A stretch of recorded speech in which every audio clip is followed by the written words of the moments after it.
Si l'on compare la population française à celle des personnages des films sur le plan professionnel, il est clair que la fiction surreprésente certaines catégories au détriment des autres. Les flics, les truands, les médecins ou les avocats sont en effet plus nombreux que les employés de bureau. Sans doute parce que les premiers sont les spectateurs privilégiés et même les acteurs d'événements dramatiques qui accrochent le spectateur et que l'on imagine qu'il ne se passe rien de bien trépidant dans la vie d'un gratte-papier. Il est évident que le cliché règne ici en maître. Le fonctionnaire le plus routinier peut également faire un excellent serial killer. Ce n'est pas le cas de Serge, le personnage incarné dans ce film par Gilbert Melki, que nous suivons à travers les méandres de sa vie. Une vie sans doute pas aussi remplie qu'elle le pourrait, au sens où l'entendent habituellement romancier ou cinéaste. On dit souvent que les gens heureux n'ont pas d'histoire, ça reste à prouver. Mais en tout état de cause, les personnages de vendeurs ne sont pas franchement heureux.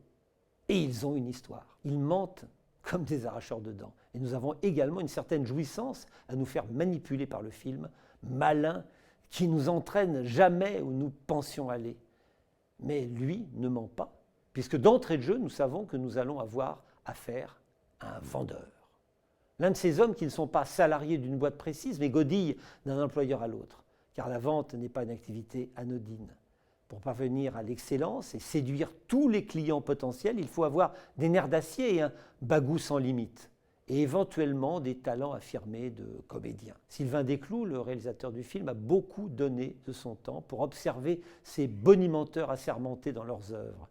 Le film en porte la trace, qui donne à Gilbert Melki l'occasion de faire assaut de subtilité dans l'approche de ses clients potentiels, qu'il approche à petits pas comme un chat guettant sa proie, ou un psy. Dès que nous sommes convaincus que le flacon importe peu pour qu'il vise l'ivresse, nous nous attachons au personnage en faisant fi du caractère routinier de son activité. Tout au contraire, nous avons le sentiment d'explorer un continent vierge de fiction, mais riche de potentialités. Il faut dire que Gilbert Melki est comme un poisson dans l'eau dans la peau de Serge, lui qui travaillait à 18 ans dans une boutique de fringues du Sentier, expérience qui lui avait donné des ailes dans La vérité si je mens. Nous ne savons rien en revanche de la jeunesse de Sylvain Desclous, le réalisateur. Mais on se souvient qu'avant de signer ce premier long métrage, il avait réalisé 2 courts-métrages de toute beauté. Le Monde à l'envers, qui voyait une femme d'un certain âge, hôtesse de caisse, dans un supermarché, plaquer son boulot sur un coup de tête parce qu'elle ne supportait pas d'avoir à mettre un bonnet de Père Noël. Question de dignité. Et Mon héros, qui voyait la rencontre d'un accompagnateur d'investisseurs chinois et d'un distributeur de prospectus. On l'aura compris, le cinéaste n'est pas de ceux qui ne sortent jamais de Montparnasse ou du quartier latin, ne fréquentant que des bobos.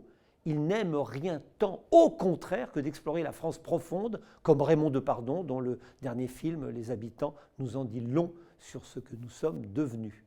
Mais Desclous le fait par le biais de la fiction. Vendeur n'a pas comme ambition unique de montrer le monde du travail sous toutes ses coutures, il traite également du rapport père-fils à partir du moment où le fils de Serge rejoint à son tour le groupe des vendeurs. Rapport père-fils qui entre en écho avec la relation plus difficile encore qu'entretenait la caissière du Monde à l'envers, incarnée par Myriam Boyer, avec son fils. Au fond, le vrai sujet de tous ces films, c'est la solitude. Parce que le boulot de vendeur ne produit que l'écume et que le quotidien de notre homme, c'est le vide de son existence. Que tel couple propre sur lui ait finalement envie ou pas d'acquérir une cuisine intégrée à crédit n'a plus beaucoup d'importance au bout d'un certain temps. Et Serge de dériver peu à peu, de boire, de se calmer, d'avoir affaire à des professionnels pour avoir la sensation d'aimer. Ce qui ne veut pas dire que tous les vendeurs de cuisine de France et de Navarre soient collectivement au bord du gouffre, mais le réalisateur a tenu à mettre cette solitude en relief et il l'a fait avec beaucoup de doigté. Notre malaise est évidemment renforcé par le décor, ces supermarchés, ces galeries marchandes, ces enseignes publicitaires, ces néons éblouissants sont les signes apparents et agressifs d'un monde parallèle qui empiète de plus en plus sur nos vies. Dès lors, ce film réaliste et même naturaliste par moments devient presque abstrait quand la cuisine équipée se transforme en une barrière infranchissable qui bride nos rêves d'une autre vie, d'un autre monde.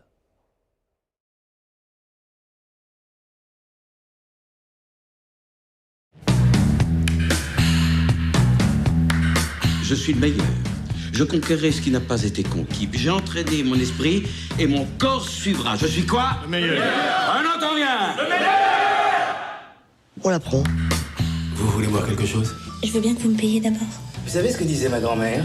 Que c'est à la fin du bal qu'on paye les musiciens. Vous avez qu'à passer la soirée avec la grand-mère. J'ai un petit service à te demander. T'as besoin de combien? Non, j'ai pas besoin de fric, j'ai juste besoin que tu m'aides à trouver un boulot, un mois, 2 Tu mois. veux que je te trouve quoi comme boulot? Vendeur. Vous allez comprendre ce que ça veut dire qu'être vendeur. Comprendre que c'est pas quelque chose qu'on apprend en BTS Action de mes couilles. Chérie, monsieur me dit qu'il veut venir boire l'apéritif à la maison et il me propose un plan à 4. Non, j'ai jamais dit ça. Bah, je suis désolé, moi, on tue les gens, je sais pas faire. Hein. Non mais moi j'en tue personne, hein. Je vends quelque chose à quelqu'un qui en a besoin, c'est pas pareil. Bah voilà. C'est celle-là que je préfère. Vends-moi cette cuisine. Il a raison, ton père. Tu finiras comme lui, tout seul avec ta bagnole à te taper des putes.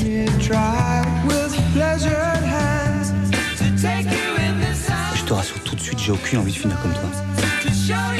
Terminé, Serge. On ne chasse pas le lion. On le tue.